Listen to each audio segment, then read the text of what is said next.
네, 안녕하세요. 리빙스톤 가족 여러분. 함께 줄 말씀을 나눌 수 있는 은혜를 주셔서 감사합니다. 다시 누가복음으로 돌아왔는데 하나님께서 말씀을 통해서 제가 오늘 하나님 주신 말씀 듣기를 원합니다. 누가복음은 지난번 나누었던 것처럼 1절부터 4절, 11장 1절부터 4절까지는 예수님이 가르쳐 주신 주기도문에 관한 것입니다. 주기도문은 저와 여러분들이 잘 알다시피 예수님께서 가르쳐 주신 하나님의 나라를 대한 방향을 나타내어 주고 있습니다. 그 안에는 우리가 하나님의 자녀로서 우리가 하나님과 어떤 기도의 삶을 살아야 되는지의 모든 내용들이 담겨져 있습니다. 그러므로 예수님을 따르는 사람들에게 가장 중요한 것이 있다면 바로 이 주기도문의 정신에 기초한 기도의 삶입니다. 그리고 누가복음 11장 4절부터 13절까지는 이 기도에 대한 자세를 설명을 하고 있습니다. 여러분, 기도는 내용뿐 아니라 그 자세 또한 중요합니다. 그래서 예수님이 기도할 때 구하고 찾고 두드리는 자세로 기도하라고 하십니다. 그리고 우리의 기도를 들으시는 분이 바로 우리의 아버지이기 때문에 아버지가 자녀에게 좋은 것을 주듯이 또한 우리가 좋은 것을 받을 걸 기대하고 구하고 찾고 두드리라고 말씀을 하셨습니다. 그리고 오늘 말씀을 통해서 예수님이 한 귀신 들린 사람을 고치신 사건을 통해서, 말 못하는 귀신 들린 사람을 고치신 사건을 통해서 하나님의 나라가 우리 가운데 임하였다는 사실을 선포해 주고 계십니다. 그리고 하나님의 나라가 임한, 그렇죠, 우리가 죄사함을 받고 거듭나고 하나님의 자녀가 된 사람들이 어떤 삶을 살아야 되는지를 함께 나눕니다. 주님께서 이 시간 저희에게 말씀을 통해서 이 놀라운 영적인 눈들이 열리는 기회가 되기를 원하고 기도합니다. 다 같이 오늘 본문 말씀 14절부터 26절까지 함께 읽도록 하겠습니다. 예수께서 한 말 못하게 하는 귀신을 쫓아내시니 귀신이 나가매 말 못하는 사람이 말하는지라 무리들이 놀랍게 여겼으나 그 중에 들어는 말하기를 그가 귀신의 왕 바알세불을 힘입어 귀신을 쫓아낸다 하고, 또 들어는 예수를 시험하여 하늘로부터 오는 표적을 구하니 예수께서 그들의 생각을 아시고 이르시되 스스로 분쟁하는 나라마다 황폐해지며 스스로 분쟁하는 집은 무너지느니라. 너희 말이 내가 바알세불을 힘입어 귀신을 쫓아낸다 하니 만일 사단이 스스로 분쟁하면 그의 나라가 어떻게 쓰겠느냐? 내가 바알세불을 힘입어 귀신을 쫓아내면 너희 아들들은 누구를 힘입어 쫓아내느냐? 그러므로 그들이 너희 재판관이 되리라. 그러나 내가 만일 하나님의 손을 힘입어 귀신을 쫓아낸다면 하나님의 나라가 이미 너희에게 임하였느니라. 강한 자가 무장을 하고 자기 집을 지킬 때에는 그 소유가 안전하되 더 강한 자가 와서 그를 굴복시킬 때에는 그가 믿던 무장을 빼앗고 그의 재물을 나누느니라. 나와 함께하지 아니하는 자는 나를 반대하는 자요 나와 함께 모으지 아니하는 자는 해치는 자니라. 더러운 귀신이 사람에게서 나갔을 때 물 없는 곳으로 다니며 쉬기를 구하되 얻지 못하고 이에 이르되 내가 나온 내 집으로 돌아가리라 하고 가서 보니 그 집이 청소되고 수리되었거늘 이에 가서 저보다 더 악한 귀신 7을 데리고 들어가서 그 안이 그 사람의 나중 형편이 전보다 더 심하게 되었느니라. 아멘. 기도합니다. 하나님 감사합니다. 이 시간 저희의 영안을 열어주시고 임한 하나님의 나라를 저희가 어떠한 모습으로 또 이 삶을 살아야 되는지를 깨우쳐 알도록 도와주시기를 기도합니다. 성령께서 함께 하셔서 말씀을 깨닫는 영을 허락하여 주시옵소서. 예수님의 이름으로 기도합니다. 아멘. 다 같이 14절을 한번 같이 보겠습니다. 예수께서 한 말 못하게 하는 귀신을 쫓아내시니 귀신이 나가매 말 못하는 사람이 말하는지라 무리들이 놀랍게 여겼으나. 마침 예수님께서 한 말 못하게 하는, 벙어리 되게 하는 귀신을 쫓아내신 사건이 기록되어 있습니다. 여러분, 이 귀신은 말을 못하게 하는 귀신입니다. 그래서 그 귀신 들렸던 사람이 사람에게 들어가서 말을 못하게 하는 그런 일을 하고 있는데, 예수님께서 그 귀신아 나가라 이렇게 쫓아내니까는 이 귀신 들렸던 사람의 귀신이 나가고, 그리고 귀신 들렸던 사람의 혀가 풀려서 이제 말을 하게 된 사건입니다. 얼마나 사람들이 이 사건을 보고 놀랐겠습니까? 요즘 어떤 사람들은 요즘 같은 세상에 귀신이 어디 있느냐, 이것은 옛날에 과학이 발달하지 않고 정신의학이, 심리학이, 뇌과학이 발달하지 않았을 때 이 자연현상 또 정신병을 착각해서 이제 이렇게 귀신이 들렸다고 하는데, 실제로는 귀신이 없다라고 주장하는 사람도 있습니다. 그러나 성경은, 또 예수님은 우리 눈에 보이는 세계가 다가 아니고 영적인 세계가 존재한다라고 이야기를 하고 있습니다. 사도 바울은 에베소서 6장에 우리의 씨름은 혈과 육에 대한 것이 아니고 정사와 근세와 이 어둠의 세상 주관자들에 관한 것이니 라고 말씀하십니다. 우리가 보이는 세계뿐 아니라 보이지 않는 세계, 또 사단 마귀 귀신이 역사하는 영의 세계가 있다는 것을 이야기를 하고 있습니다. 그리고 예수님께서 십자가에 죽으시고 부활하셔서 이 땅에 오신 하나님이신 것을 나타내신 예수님께서 사실은 가장 많은 귀신을 쫓아내는 일을 3년 반의 공생애 동안 하셨다는 것입니다. 그러므로 귀신은 단순한 정신현상적인 것이 아니라 실제 존재하는 실제라는 것을 우리가 잊지 말고 기억을 해야 합니다. 귀신 들린 사람은 몇 가지 특징들을 가지고 있습니다. 우리가 귀신은 사람에게 들어가서 병을 만들어냅니다. 이렇게 벙어리 되게 하고 눈멀게 하고 기멀게 합니다. 그리고 이 귀신은 사람의 영을 혼미케 합니다. 그래서 이 광명한 빛을 보지 못하도록, 이 예수님이 누구신지를 영적인 진리를 잘 깨닫지 못하도록, 그리고 죽음 이후의 세계가 없는 것처럼 사람들을 혼미케 합니다. 그리고 이 귀신은 성경에 예수님께서 말씀하신 귀신은 더럽다고 합니다. 그래서 엄난하고 추하고 어둡고 이런 더러운 죄를 짓도록 귀신이 역사합니다. 그래서 귀신이 역사하는 그 분위기가 있습니다. 그래서 이 귀신은 특별히 엄난한 것, 또 미워하는 것, 시기하고 분쟁하는 것, 그리고 귀신의 역사는 반드시 사람을 파괴시키고 죽이는 것입니다. 어떤 일이 벌어졌을 때 이것이 귀신의 일인지 아닌지를 우리가 어떻게 쉽게 분별하는 법이 있는데, 그 사건을 통해서 사람이 살아나면 그 영혼이 소생되어지고, 그 사람이 절망했던 사람이 소망을 가지게 되고, 미워했던 사람이 사랑하는 사람으로 바뀌며, 또 이 아무런 유스리스한 사람들이 진짜 파워풀한 사람으로 바뀌는 것은 성령 하나님의 역사입니다. 그런데 귀신이 역사하는 데는 사람을 망하게 하고 괴롭게 하고 사람을 죽이게 한다는 사실입니다. 그러므로 예수님께서 오셔서 하신 많은 일들 가운데, 그 일들이 예수님께서 하셔서 땅에 오신 일들이 요한일서 3장 7절하고 8절에는 뭐라고 기록되어 있냐면, 자녀들아 아무도 너희를 미혹하지 못하게 하라.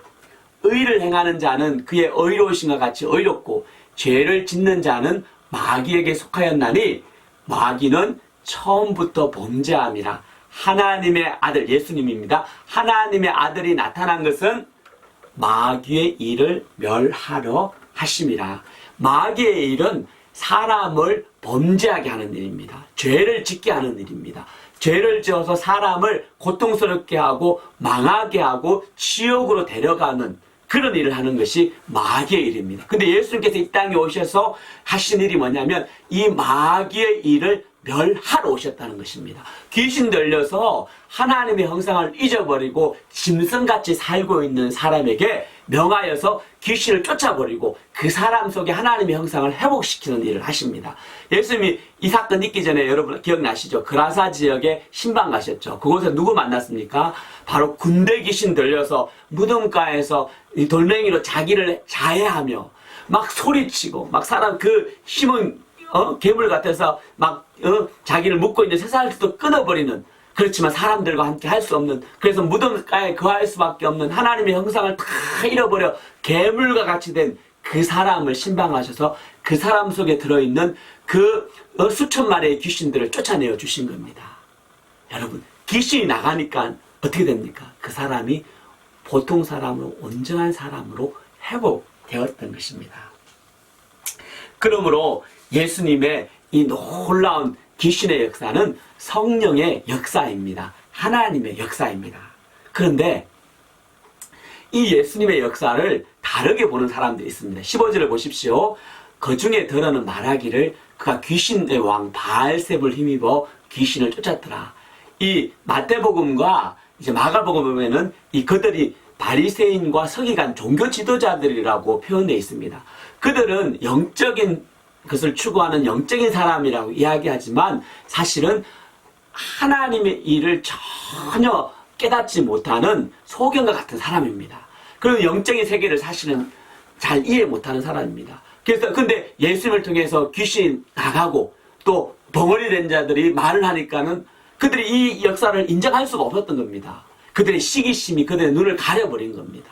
그래서 그들이 찾아낸 방법이 뭐냐면 바알세불, 귀신의 왕입니다. 사단 마귀를 바알세불이라고 불렀는데 이 바알세불을 힘입어서 귀신이 이제 그 바알세불의 쫄개인 쫄개 귀신을 몰아냈다. 그래서 예수님의 이 역사는 하나님의 역사가 아니라 귀신의 역사다라고 예수님의 역사를 오해하도록 하는 것입니다. 이 바알세불은 이 바알이란 말이 로드, 프린스, 주인이라는 뜻이고, 이 세불이라는 말이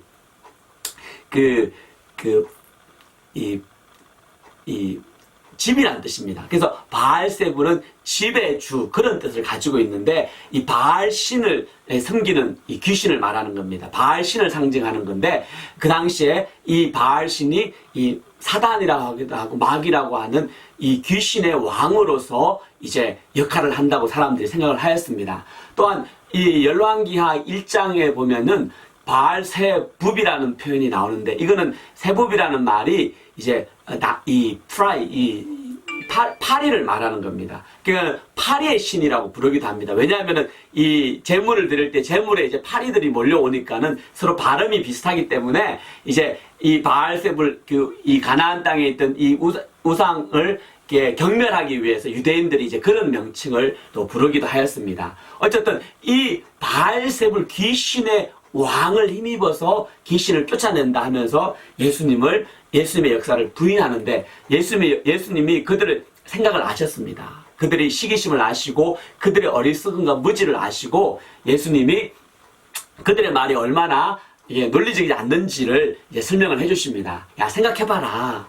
스스로 분쟁하는 나라마다 물론 항폐해지지 않겠냐. 또 집은 어떠니? 스스로 분쟁하는 집마다 잘 되는 집 봤니? 집에 스스로 싸우면은 다 무너지지 않느냐.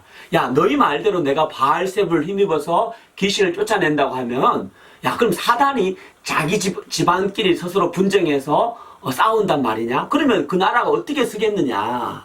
논리적으로 말이 맞지 않지 않느냐? 예수님은 이 자기가 내분 읽힐 수 없다는 논리를 가지고 이제 그들의 말이 얼마나 앞뒤가 맞지 않는지를 설명을 합니다. 또한 19절을 보면요, 야, 내가 바알세불을 힘입어 귀신을 쫓아냈다면 너희 아들들은 누구를 힘입어 쫓아내느냐? 그 당시에 이 바리새인들과 서기관 제사장들 그룹 중에서도 이제 이 예수님의 이 이야기를 듣고 가르침을 받아서 귀신을 쫓아내는 그룹들이 생겨났습니다. 실제로 또 예수의 이름으로 명해서 귀신을 쫓아내는 일들이 있었습니다. 그러면은 그 바리새인들과 그 제사장들과 바리새인들 다른 종교 지도자들이 그들의 아들들 제자들이 이제 이런 일들을 했다면, 그러면은 그들은 뭐냐? 그들도 같이 바알세불의 똘마니들이냐? 아니라는 겁니다. 예수님께서 이 자신의 그 성령의 역사를, 귀신을 쫓아내는 역사가 하나님의 역사인 것을 이제 설명을 이렇게 해주고 있습니다. 자, 20절을 보십시오. 예수님께서 이 귀신 쫓는 이 사건을 통해서 진짜 이 종교 지도자들에게 제자들이 하고 싶은 이야기가 뭐냐면은, 만일 내가 하나님의 손으로 귀신을 쫓아냈다면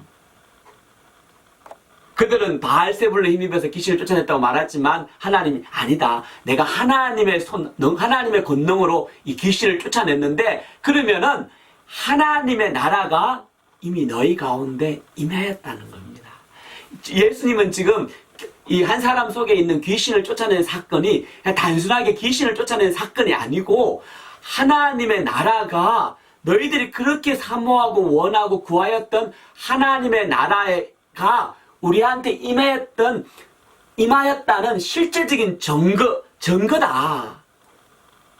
무슨 이야기입니까? 결국은 예수님이 이 땅에 오신 하나님이신 것을 나타내는 겁니다. 하나님의 나라는 것은 죽어서 가는 천국을 의미하는 것이 아닙니다. 성경에서 말씀하신 하나님의 나라는 하나님의 통치권을 의미하는 겁니다. 하나님의 통치가 미치는 곳이 바로 하나님의 나라입니다. 예수님을 믿고 예수님을 따르는 사람들에게는 무엇이 바뀌냐면은 이 나라가 바뀌는 겁니다.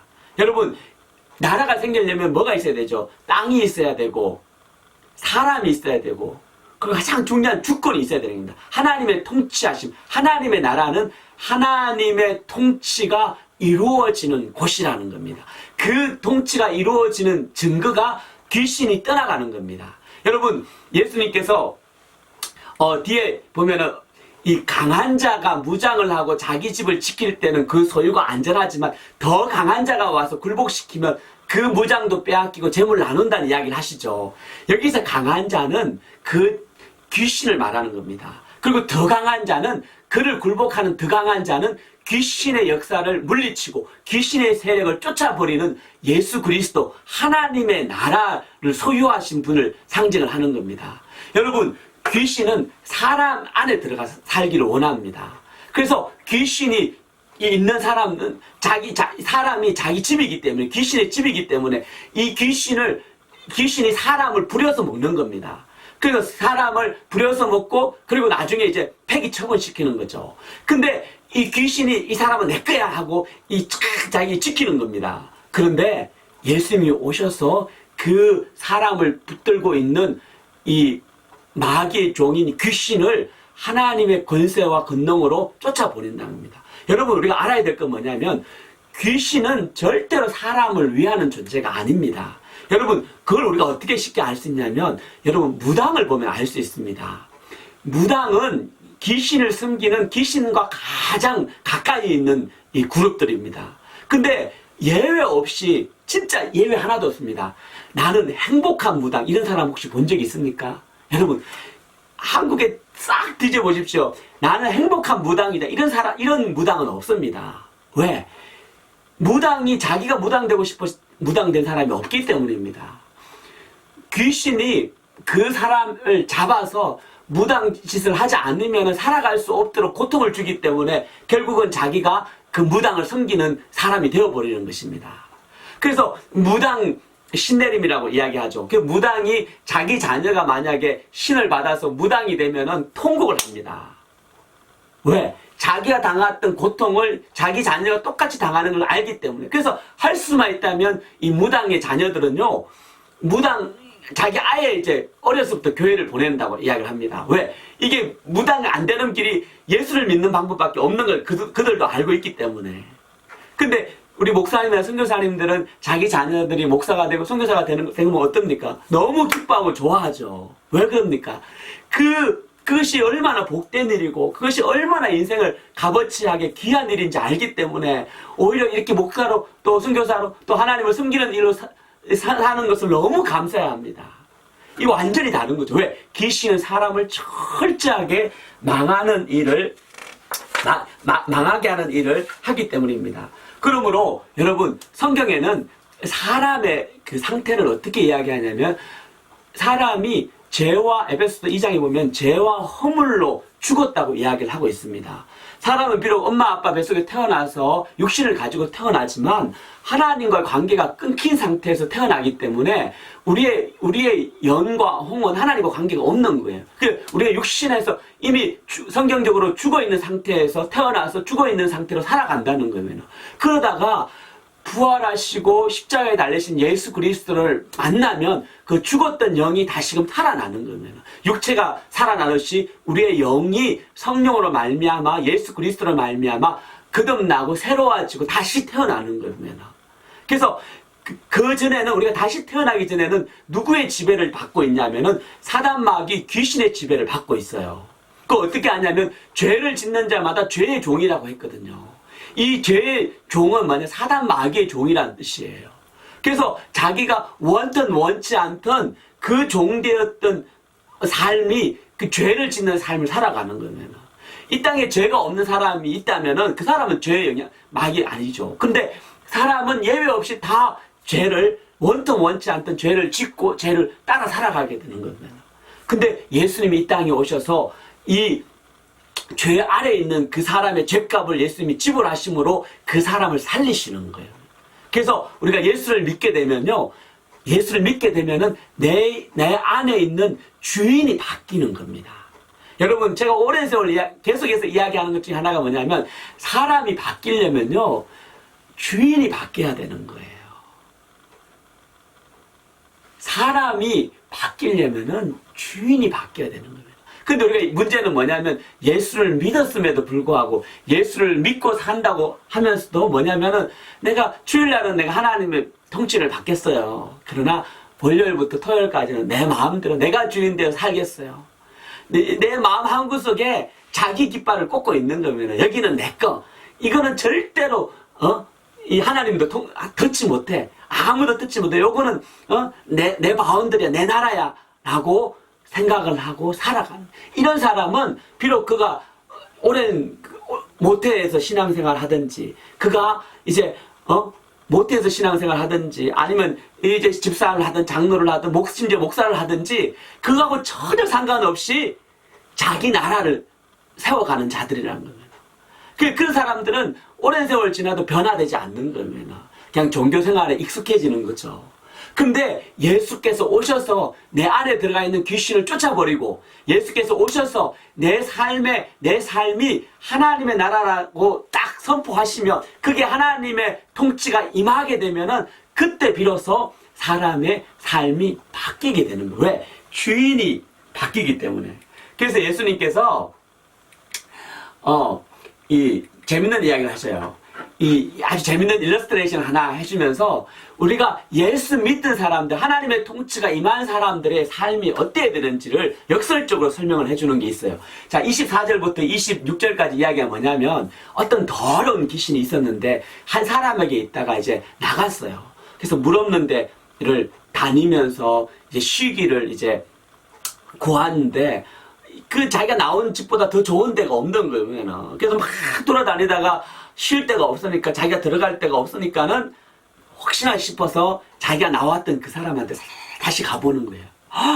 가보니까 깜짝 놀란 거예요. 왜?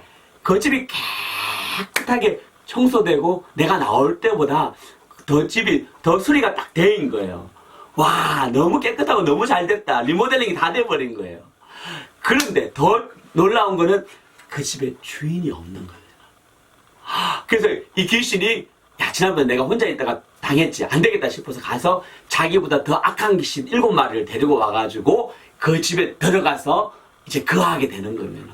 그 사람의 형편이 나중 형편이 더 안 좋았다라고 이야기를 하는 겁니다. 여러분, 이게 무슨 말씀입니까? 우리가 처음 예수를 믿게 되면요, 우리가 처음 하나님의 은혜를 받게 되면 회개하고 은혜를 받죠. 회개하는 거는 내 마음의 집을 청소하는 거나 마찬가지인 거예요. 내 안에 있는 오물때들을 다 정리하고 내 더러운 과거의 습관들을 고백하고 회개하고 내 마음을 바꾸고 그래서 내가 집을 깨끗하게 청소를 해놓는 거예요. 그리고 와, 내 더럽고 혼란스럽고 내 어두웠던 내 과거가 이제 정리가 되었구나. 나는 자유다. 그게 끝이 아니라는 거예요. 그 상태로 가만히 있으면 나갔던 귀신이 다시 들어온다는 거예요. 여러분, 귀신이 한번 나간 귀신이 영원히 나가 있는 게 아니라는 거예요. 이 귀신은 시시각각으로 어찌하든지 우는 사자와 같이 그 사람을 넘어뜨리려고요. 가만히 안 놔두는 거예요. 마지막 하나님 나라 가기까지 그 붙어서 이제 공격해 오는 거예요. 근데 우리가 한번 회개했다고, 한번 이제 그 죄를 이제 쓸어버렸다고, 깨끗이 청소됐다고 끝이 아니고 반드시 그 집이 소재되고 청소되면요, 우리 내면이 깨끗해지고 새로워지면은 반드시 거기에 주인을 모셔와야 되는 거면, 반드시 거기에 채워 넣어야 되는 거면. 그래서 우리가 우리 가운데 내 삶의 주인이 있다는 것을 보여줘야 되는 거면, 비우는 게 목적이 아니라 이 비운 내 삶을 채워야 되는 거예요. 뭘로 채우냐면요, 여러분, 내 삶의 빈집을 뭘로 채우겠어요? 맞습니다. 바로 하나님을 향한 찬양과 하나님을 향한 기도와 하나님을 향한 말씀으로 채우는 겁니다. 찬양과 기도와 말씀이 뭐예요? 바로 우리 삶에서의 예배를 말하는 겁니다. 이렇게 주일날 이렇게 같이 온라인으로 아니면 피지컬리 예배당에 모여가지고 예배하는 거 예배죠. 그러나 그리스도를 따르는 사람의 진정한 예배는 우리 삶 가운데서 일어나는 거예요. 우리 삶 가운데서 나를 구원하신 하나님을 찬양하는 겁니다. 하나님 찬양은 우리에게 주신 특별한 은혜인 거예요. 찬양은 기도와 또 말씀이 함께 곡조를 따라서 있는 거죠. 그래서 여러분 낭망될 때 이 찬양이 얼마나 우리 인생을 힘있게 하는지 몰라요. 여러분 하루 종일 지나면서 하나님 주시는 노래가 있습니까? 하나님이 주시는 노래가 찬양이라는 거예요. 그게 뭐 곡이 잘 부르고 못 부르고 그런 게 아니라 내 마음 중심에서부터 그 하나님을 향한 우리의 고백이 곡절을 달고 오는 거. 주의 보좌로 나갈 때에 나 어떻게 가야 할까? 나를 구원한 주의 십자가 그것을 믿으며 가네. 자격 없는 내 힘이 아닌 예수님의 열을 따라 십자가의 능력. 여러분, 이 찬양이 우리 가득한 삶에 귀신이 들어오지 못합니다. 찬양은 귀신을 물리칩니다. 여러분, 찬양은 하나님께는 아름다운 곡조지만 귀신에게는 견딜 수 없는 고통의 소리라는 것을 여러분 아셔야 됩니다. 그러므로 여러분 삶 가운데 이 찬양으로 하루를 시작하십시오. 이 찬양으로 하루를 마치십시오. 이 찬양으로 아침 저녁으로 채우시기를 축원합니다. 여러분 기도는 말할 필요가 없죠. 이 기도가 하나님과 우리의 관계를 이어주는 강력한 끈인과 동시에 우리가 어디로 가야 될지 잊지 않도록 도와주는 것입니다. 여러분 말씀은 어떠합니까? 사단 마귀가 올 때 우리가 무엇으로 그를 대적합니까? 하나님의 말씀이죠. 여러분 그래서 제가 왜 날마다 데일리 바이블을 매일 성경을 여러분 제가 우리 카톡에 올리고 또 함께 나누죠. 여러분 그게 뭐 제 이야기하고자 그렇게 하는 것이 아닙니다. 저와 여러분도 이 말씀을 따라서 날마다 말씀으로 채우기를 원하는 마음 때문에 그렇습니다. 여러분 제가 이번 주에 이걸 나눠 드릴 텐데 5월달 6월달 이렇게 나왔습니다. 여러분 밥을 우리가 이틀이나 3일 걸러서 한번 먹지 않죠. 날마다 먹는 것처럼 하나님의 말씀도 마찬가지입니다. 하나님의 말씀은 예수님의 살과 예수님의 피잖아요. 그 말씀을 먹는 자마다 영생하는 거예요. 여러분 하나님의 말씀은 권세가 있고 능력이 있어서요. 환난을 이길 힘을 주는 거예요. 마귀가 공격할 때 그 이길 수 있는 말씀의 금이 바로 이 말씀 가운데 있다는 겁니다. 그러므로 여러분 이 매일 성경을 날마다 묵상하시기 바랍니다. 하루에 30분 여러분 진짜 하루에 30분 아침에 못하면 저녁에 낮에도 괜찮고 저녁에도 괜찮아요. 여러분 1년 동안만 날마다 이 말씀을 읽고 묵상하고 노트하고 또 그것을 또 다른 사람과 한번 쉐어링 한번 해보세요. 여러분 인생 가운데 놀라운 변화가 일어날 줄로 믿습니다. 하나님의 뜻을 분별하게 되고요. 우리의 신앙에 가야 될 방향을 발견을 하게 되고요. 우리가 이 세상에서 싸워서 이길 수 있는 힘이 여기에 있습니다. 여러분 이거를 채워야 되는 겁니다. 그러므로 말씀과 찬양과 기도가 여러분 삶에 가득 채워질 때 마귀가 오다가도 도망간다는 겁니다. 두 번째는 예수님은 내 삶의 주인이다. 이 고백으로 채워야 되는 거예요. 하나님의 나라는 예수님이 주인된 나라거든요. 성경에는 하나님의 사람들이 하나님의 나라로 역할을 하는 거예요. 내 안에 하나님의 통치가 있으면 내 삶은 하나님의 나라가 되는 거예요. 우리 가정에 하나님의 통치가 있으면 그 가정이 하나님의 나라가 되는 거예요. 마태복음 16장 16절에 여러분 기억하시죠? 예, 베드로가 너희가 날 누구라 하느냐 하니까 베드로가 주는 그리스도시요 살아계신 하나님의 아들이시니다. 이 고백을 하게 되죠. 여러분, 이 고백 위에 예수님이 당신의 교회를 세우시는 거예요. 이 고백의 핵심이 뭐냐면 예수님이 내 삶의 주인이십니다. 이 고백을 우리 삶 가운데 채워야 되는 거면 예수님이 주인 되는가 아니면 내가 주인 되고 내 욕심이 주인 되는가 여기에서 결정이 되는 겁니다. 여러분, 사람이 변하는 것은 이 바로 예수님이 내 삶의 주인 될 때 비로소 우리의 삶에 참된 변화를 경험을 하게 되는 겁니다. 예수님이 주인 된 삶은 주님이 책임져 주신다는 그런 뜻이거든요.